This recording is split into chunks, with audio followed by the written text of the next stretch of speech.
एक बार की बात है, जादूपुर नाम के एक गांव में करतब दिखाती एक औरत एक रेड्डी के लिए गांव में आती है। आइए आइए मेहरबान कदरदान, खाइए रोहड़ा के ताजे ताजे केले। कभी खाए नहीं होंगे ऐसे केले, पीले पीले केले खाइए। ये कहकर रोहड़ा हाथों में 4 केले लिए उन्हें सर्कल में जोर जोर से हवा में उछालती हुई करतब दिखाती है, जिसे देखकर आसपास के सारे बच्चे अपने अपने मम्मी पापा से उस औरत के पास जाने की जिद करने लग जाते हैं। पापा, ऐसा तो सर्कस में बॉल से होता है ना, ये आंटी तो केले से कर रही है। चलिए ना पापा, देखते हैं। रोहड़ा एक पतली सी तार पर चलती हुई केलों से करतब दिखाती है। आते जाते सभी लोग बाहर रुककर उसके करतब देखते हैं और वाह वाही करते नहीं थकते। जैसे ही एक आदमी पास आकर उसे पैसे देने लग जाता है, तब वो कहती है, अरे नहीं नहीं साहब, मैं करतब तो बच्चों के मन को बहलाने के लिए करती हूँ। धंधा तो मेरा केले का है। पीछे देखो मेरी रिड्डी, जो भी मेरे केले खाएगा मेरी तरह चुस्त दुरुस्त और तंदुरुस्त हो जाएगा। पता चलता है क्या कि मेरी उम्र 55 की है। अरे पर ऐसे ठंड के मौसम में कोई केला क्यों खाएगा? ये ऐसे वैसे केले नहीं है साहब, ये शरीर में गर्मी देते हैं। ठंड को दूर भगाए जो भी रोहिणा के केले खाए। पापा, अगर मुझे केले नहीं मिले तो मैं घर नहीं जाऊंगी। तभी उसके पापा कहते हैं कि बेटा, केले ठंड में कभी गर्मी नहीं देते। ये सब कहने की बातें हैं, सामान बेचने का तरीका है इनका। पर पिंकी नहीं मानती। मैं केले खाऊंगी। पिंकी की जिद के आगे नत्थू हार जाता है और उसे केले खरीद कर दे देता है। पिंकी खुश होकर केले घर ले आकर खाती है। अब मैं भी करतब करूंगी, कितना मजा आएगा। जादुई केले। पिंकी पहला केला खत्म भी नहीं करती कि वो बेहोश हो जाती है। दूसरे केले से एक काला धुआं आता है और रोहड़ा चुड़ैल बनकर बाहर निकल आती है। मेरे भूतिया केले बच्चे न खाए, ऐसा हो ही नहीं सकता। जादूपुर वालों, कब तक बचोगे? आ गई हूं मैं रोहड़ा, जिसका कोई नहीं कर सकता सामना। रोहड़ा पिंकी को गोद में उठाकर काले धुएं में कहीं गायब हो जाती है। शाम के वक्त नत्थू घर लौटता है और पिंकी को घर में ना पाकर उसकी माँ से कहता है, माँ पिंकी कहाँ है? अरे बेटा, उसे तो तू सुबह करतब दिखाने ले गया था ना, फिर कहाँ वापस आए तुम दोनों? मुझे लगा तू उसे अपने साथ मंडी ले गया होगा। हे भगवान, मेरी बच्ची कहाँ गई? मैं उसे घर ही तो छोड़कर गया था माँ। नत्थू गांव के घर कोने में अपनी बेटी को ढूंढता है, पर उसे वो कहीं नहीं मिलती। परेशान होकर आखिर रो रो कर नत्थू हिम्मत हार कर घर लौट आता है।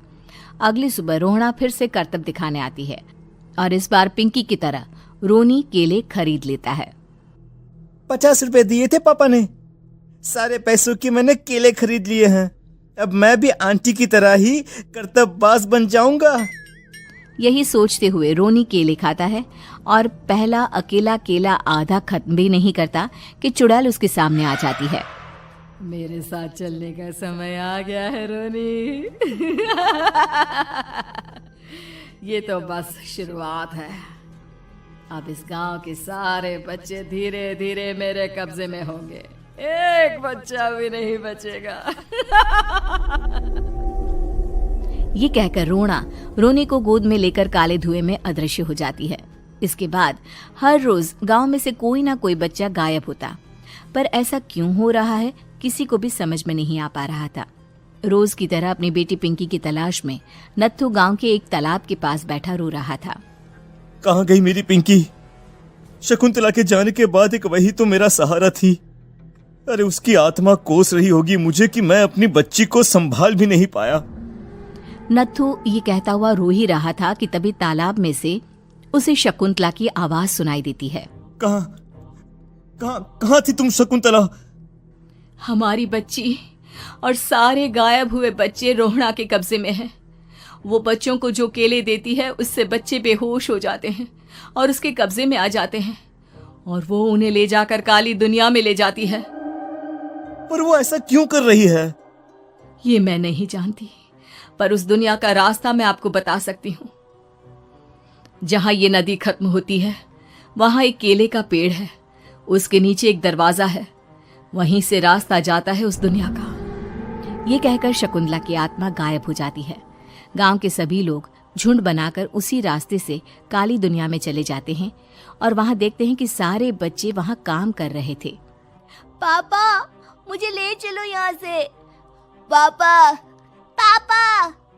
सभी बच्चे अपने मम्मी पापा से लिपट जाते हैं। तो तुम लोग यहां तक आ गए?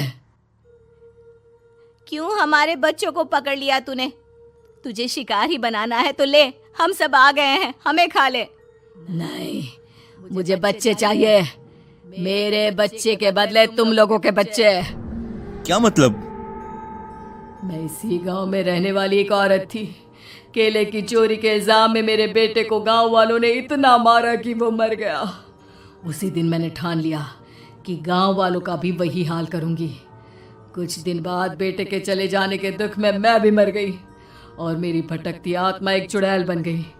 और फिर मैंने बदला लिया तुम सबके बच्चे छीनकर। बर्दाश्त नहीं कर पाए ना, सोचो मुझ पर क्या बीती होगी। हमें माफ कर दो रोना, पता नहीं ये किसकी गलती थी पर हम सभी माफी मांगते हैं। हमारी खुशियां लौटा दो, तुम भी तो एक माँ हो। गांव वालों की बात सुनकर रोना का मन पिघल जाता है और वो बच्चों को छोड़ देती है। उसके बाद काली दुनिया बच्चों के लिए जादुई दुनिया बन जाती है। अब कोई भी कभी भी वहां आ जा